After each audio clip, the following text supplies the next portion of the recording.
अब next part of chapter जो part हम स्टार्ट कर रहे हैं, इसमें हम लोग क्या क्या पढ़ेंगे, इसमें हम किडनी के बारे में पढ़ेंगे।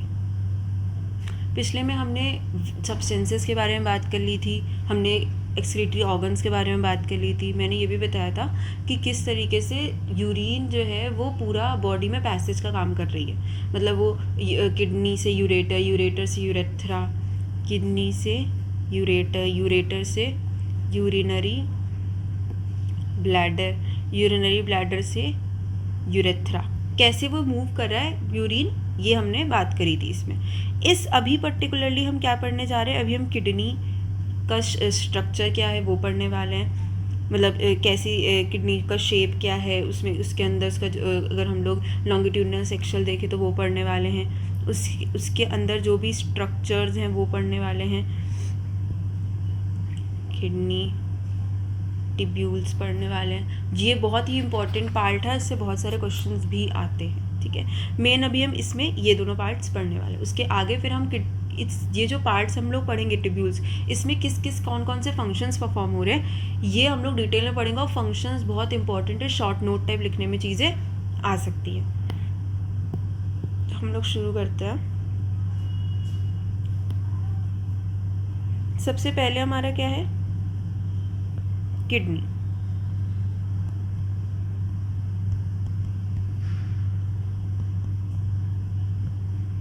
अब देखो, जब मैं किडनी के बारे में बात कर रही हूँ तो कैसे बोलते हैं, किडनी जो है पहली चीज़ तो वो कैसे प्रेजेंट है, पेयर में प्रेजेंट होती है किडनी। ठीक है, एक राइट साइड एक लेफ्ट साइड। दूसरी बहुत ही ज़्यादा इंपॉर्टेंट बात, लोगों को बहुत बार किडनी की लोकेशन में बहुत ज़्यादा कन्फ्यूजन होता है। किडनी जो है वो प्रेजेंट होती है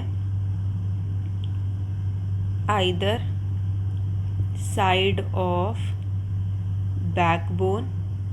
ठीक, एडिशनली लिख सकते हैं प्रोटेक्टेड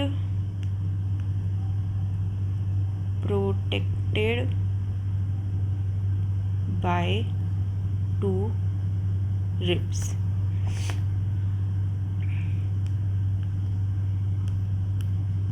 लास्ट 2 रिब्स ये होता है। नेक्स्ट चीज़, इसका शेप कैसा होता है, बीन शेप। बीन शेप का मतलब राजमा के शेप जैसा दिखता है हम लोग को। ठीक है, जो राइट साइड की किडनी होती है वो स्लाइटली नीचे की तरफ होती है लेफ्ट साइड से। ठीक, तो इम्पॉर्टेंट पॉइंट है, right kidney slightly lower than left. इसका बहुत सिंपल सा रीज़न है, क्योंकि राइट साइड हमारे लिवर होता है और राइट साइड की इसी वजह से किडनी जो होती है वो थोड़ी सी नीचे की तरफ होती है कंपेयर टू लेफ्ट साइड। बहुत सिंपल सा रीज़न है, पता भी होना चाहिए हम सबको। ठीक, अब जैसे कि मैंने एक बात बताई थी कि किडनी जो है उससे यूरिन जो है वो यूरेटर में जाती है, यूरेटर से यूरिनरी ब्लैडर, यूरिनरी ब्लैडर से यूरेथ्रा में जाती है, यूरेथ्रा से बॉडी के बाहर चली जाती है यूरिन। ठीक है, यूरिन का फॉर्मेशन कहाँ पे हो रहा है, किडनी में। यूरिन फॉर्मेशन इसका मेन और प्राइमरी फंक्शन होता है। ठीक है, ये यूरिनरी ब्लैडर, यूरेटर, ये सब किस में प्रेजेंट होते हैं, एब्डोमेन वाले रीजन में प्रेजेंट होते हैं। ठीक है, अब जो फ्रंट पोर्शन होता है यूरेटर का, ठीक, उसे हम पेल्विस कहते हैं। मैं डायग्रामेटिकली अभी आगे वाली स्लाइड में बता रही हूँ, उसे हम लोग क्या कहते हैं, पेल्विस कहते हैं। ठीक, बनाते चलते ऐसे करते साथ में।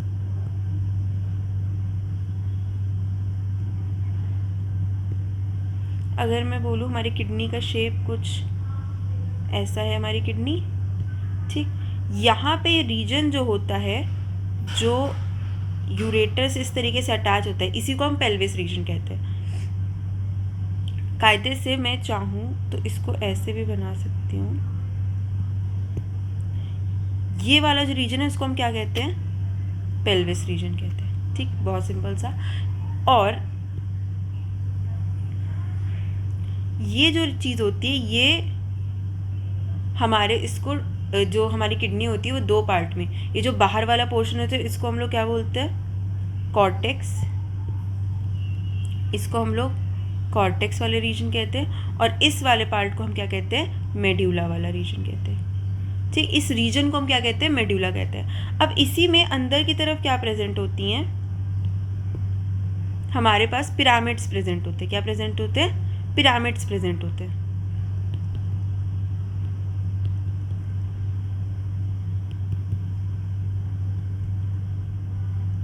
ठीक, कुछ पिरामिड्स प्रेजेंट होते हैं, ठीक है। और यहीं से यहाँ पे ऐसे करके इन्हीं पिरामिड्स के अंदर हमारे पास नेफ्रॉन्स प्रेजेंट होते हैं, जिसके बारे में अभी हम बात करने वाले हैं।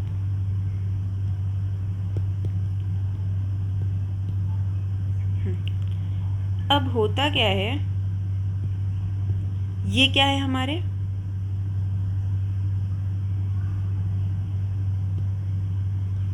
ये क्या है हमारे पिरामिड से, ठीक है। ये जो इनका डिप्रेशन टाइप रीजन है, इसको हम लोग पैपिले कहते हैं। क्या कहते हैं हम लोग? पैपिला कहते हैं इसको। ये क्या है हमारा यूरेटर। किडनी का डायग्राम बनाने को आ सकता है या तो प्री बोर्ड में या बोर्ड में, बहुत ही कॉमन क्वेश्चन है, देखा भी होगा तुम लोगों ने, अगर 1-2 पेपर दे दिए होंगे तो 5 नंबर में आ जाता है। तो सिंपल सा रीजन है, जो बाहर वाला पार्ट है इसको हम कॉर्टेक्स कहते हैं, ठीक है, इसे हम कॉर्टेक्स कहते हैं। जो सेंटर वाला रीजन होता है, मिडिल वाला, इसको हम लोग मेडुला कहते हैं। पिरामिड क्या होता है, ये जो पिरामिड जैसे बने होते हैं, इनको हम क्या कहते हैं? पिरामिड। इसी में नेफ्रॉन्स प्रेजेंट होते हैं जो यूरिन का फॉर्मेशन करते हैं। इनके यहाँ डिप्रेशन जैसे जो होते हैं, इसको हम लोग क्या कहते हैं? पैपिले कहते हैं, ठीक। और ये जो रीजन होता है जहाँ पे ये सारे के सारे अपना यूरिन डाल देते हैं और यहीं से यूरेटर का प्रोजेक्शन निकलता है, इसको, इस रीजन को हम पेल्विस रीजन कहते हैं, ठीक। और जो पॉइंट जहाँ से पेल्विस निकलता है, इस पॉइंट को हम क्या कहते हैं? हाइलम कहते हैं, ठीक।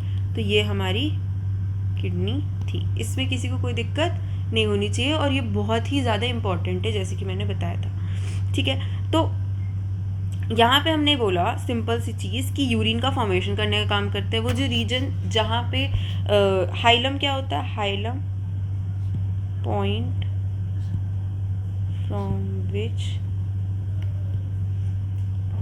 पेल्विस या यूरेटर इमर्जेस। तो जहाँ से वो निकलता है उसको हम लोग क्या कहते हैं? हाइलम कहते हैं। और चीज़ क्या हो गई? और चीज़ क्या होती है कि यहाँ पे जब ये आगे जा रहा होता है यूरिन, तो मैंने बताया भी था पिछले वाले उसमें कि यूरिनरी ब्लैडर में स्टोर होता है, और उसके बाद यूरिनरी ब्लैडर से यूरेथ्रा के थ्रू बाहर निकलती है यूरिन। तो यूरिनरी ब्लैडर में कुछ ऐसी स्मूथ मसल्स प्रेजेंट होती हैं जो मिक्चुरेशन करने में, या यूरिनेशन, मिक्चुरेशन, या जिसको हम यूरिनेशन कहते हैं, इसमें करने में भी मदद करती है। और इसकी वजह से हमारे ब्रेन में सिग्नल्स जाते हैं कि भाई अब यूरिनेशन करने का टाइम हो रहा है, मिक्चुरेशन करने का टाइम हो रहा है, तो बॉडी उस हिसाब से यूरिन को बाहर पास करवाती है, ठीक है। तो ये हमारा एक बेसिक किडनी का हो गया। अगर हम इंटरनल स्ट्रक्चर की बात करें, जो मैंने डायग्राम बनाया है उसी हिसाब से हम बात करेंगे।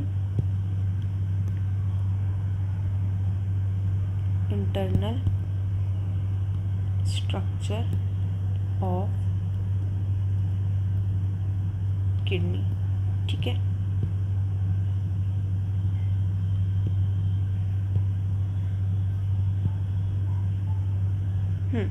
अब देखो, पहली चीज़ क्या होती है? 2 सेक्शंस में डिवाइडेड होते हैं हमारी किडनी। एक होता है कॉर्टेक्स और एक क्या होता है? मेडुला। कॉर्टेक्स मतलब कौन सा रीजन?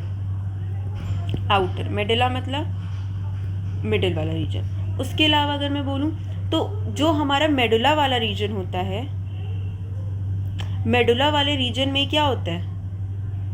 पिरामिड्स होते हैं जो कि कोनिकल शेप के होते हैं, ठीक है। और एपेक्स ऑफ पिरामिड जो होते हैं वो क्या होता है? पैपिले होते हैं, ठीक है। और जो पैपिला होता है प्रोजेक्ट्स इनटू पेल्विस। जो भी पैपिला के एंड्स होते हैं वही सब आगे चल के पेल्विस का फॉर्मेशन करते हैं, ठीक है। तो ये हमारा कुछ इंटरनल स्ट्रक्चर टाइप चीज़ हो गई। उसके अलावा अगर मैं बात करूँ, जो पिरामिड्स होते हैं उनके अंदर क्या प्रेजेंट होता है? उनके अंदर प्रेजेंट होता है नेफ्रॉन, या हम उसको यूरिनीफेरस टिब्यूल भी बोल सकते हैं, या हम उसको रीनल टिब्यूल भी बोल सकते हैं, ठीक है। तो नेफ्रॉन, यूरिनीफेरस टिब्यूल या रीनल टिब्यूल, ये 3 चीज़ें हम बोल सकते हैं। और एक और नाम किडनी टिब्यूल भी बोल सकते हैं। एग्जाम में जो सबसे कॉमन होता है वो नेफ्रॉन और यूरिनीफेरस टिब्यूल, ये दोनों चीज़ें पूछी जाती है, ठीक है।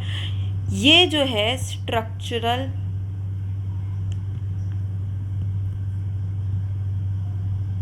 And functional unit of kidney है। ठीक, तो structural and functional unit of kidney जो है वो क्या है हमारे लिए? Nephron, urinary ferrous tubule, kidney tubule, या इसको हम नीरन ट्यूब्यूल भी कह सकते हैं। ये और ये सबसे ज़्यादा इंपॉर्टेंट टर्म्स हैं जो यूज़ किए जाते हैं नेफ्रॉन से रिलेटेड। क्या होता है ये basic structure and functional unit of kidney? जैसे हमने ब्रेन में पढ़ा हुआ है, ये ब्रेन में सबसे बेसिक क्या होते हैं? न्यूरॉन्स होते हैं, जो सेल्स काम कर रहे होते हैं। सेम किडनी में जो एक्चुअली यूरिन का फॉर्मेशन करते हैं वो सेल्स कौन से होते हैं? हमारे नेफ्रॉन्स होते हैं। अब हम लोग यही जो किडनी ट्यूब्यूल्स है इन्हीं के स्ट्रक्चर को एक एक करके विद डायग्राम पढ़ेंगे, क्योंकि डायग्राम से पढ़ते हैं ना तो चीज़ें ज़्यादा अच्छे से याद होती है। और एक और बात, इनका डायग्राम बनाने को भी आ सकता है, तो ट्राई करना कि मेरे साथ साथ प्रैक्टिस करो। बहुत इजी वे में बनाना सिखाऊंगी और यही के साथ याद भी करना है। ठीक, तो सबसे पहले हम डायग्राम बनाते हैं, फिर डायग्राम से ही हम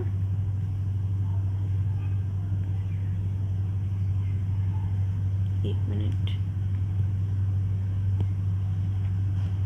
मैं साथ में इसलिए बनवा रही हूँ, मैं चाहती तो बना के ला सकती थी, बट साथ में इसलिए बनवा रहे हैं कि प्रैक्टिस भी हो जाए, तुम लोग को समझ में आए कि कैसे एक्चुअली में बनाना है।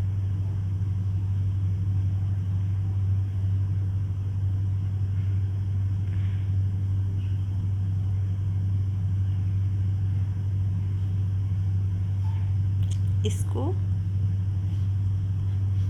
बस बन गया हमारा। अब हम लेबलिंग शुरू करते हैं। लेबलिंग की बात करें तो हमारी शुरुआत होती है, पहले हम किडनी ट्यूब्यूल बनाए तो किडनी ट्यूब्यूल के पहले करेंगे, फिर इसमें ब्लड वेसल का भी करेंगे। ये जो है ये हमारा होता है बोमैन्स कैप्सूल। इसको हम क्या कहते हैं?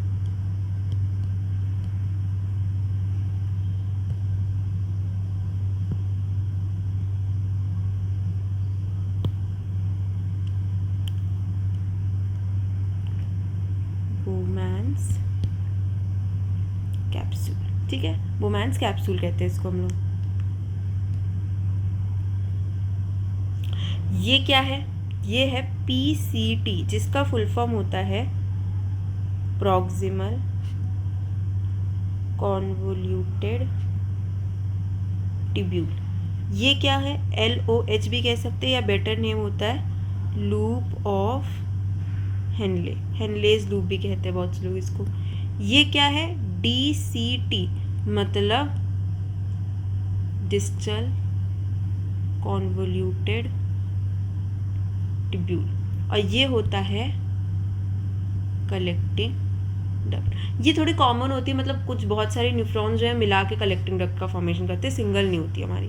ठीक है, अब देखो होता क्या है यहाँ पे कि हमारे पास ये जो बोमैन्स कैप्सूल है इसके अंदर एक आर्टीरियोल आता है। एक चीज़ जो मैंने सर्कुलेटरी में बताई थी, अगर याद होगा तो, कि आर्टरी जो है वो आर्टीरियोल्स में ब्रेक करती है और आर्टीरियोल्स जो होते हैं वो कैपिलरीज में ब्रेक करते हैं। सेम चीज़ वेन्स जो होती है वो वेन्यूल्स में ब्रेक करती है और वेन्यूल्स जो होते हैं वो कैपिलरीज में ब्रेक करते हैं। तो यहाँ पे जो आर्टीरियोल है, एक नेफ्रॉन में एक आर्टीरियोल घुस रहा है, ऐसा नहीं है कि बाकी और में भी आर्टीरियोल्स ही जा रहे हैं। यहाँ पे सिंपल सा फंडा ये होता है कि एक आर्टरी जो है रीनल आर्टरी घुस रही होगी किडनी के अंदर, बस इतने सारे नेफ्रॉन्स होते हैं ना, तो वो आर्टरी जो है वो ब्रेक करके आर्टीरियोल्स बना देती है। तो ये एक आर्टीरियोल है, ये यहाँ पे क्या करेगा?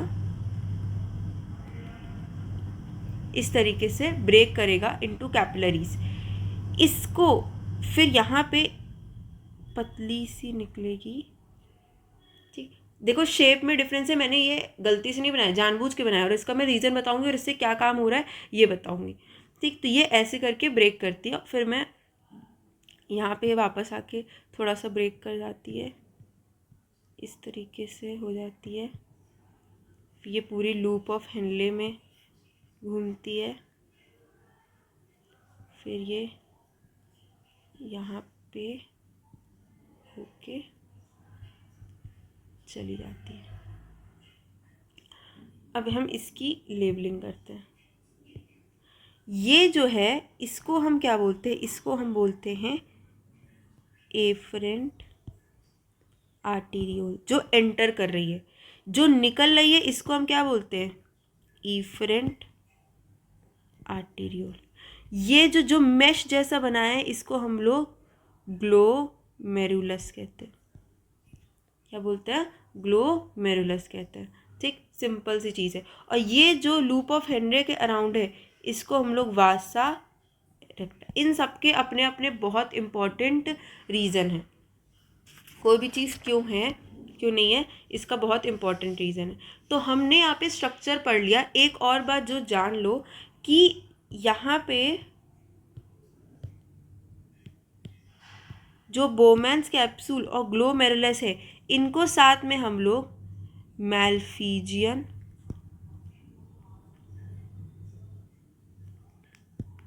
कैप्सूल भी कहते हैं। ठीक है, इन दोनों को साथ में मिला के मैल्फिजियन कैप्सूल या रीनल कैप्सूल भी कहते हैं, बट मैल्फिजियन से ज़्यादा क्वेश्चन पूछा जाता है। रीनल कैप्सूल भी कहते हैं। वन वर्ड एमसीक्यू या थ्योरी में तो आ ही सकता है, फिल इन द ब्लैंक्स इन सब में पूछा जा सकता है। तो ये हमारा किसका डायग्राम है? ये हमारा पूरा एक सिंगल नेफ्रॉन का डायग्राम है। बहुत ही इंपॉर्टेंट है, इसको अच्छे से याद कर लेना।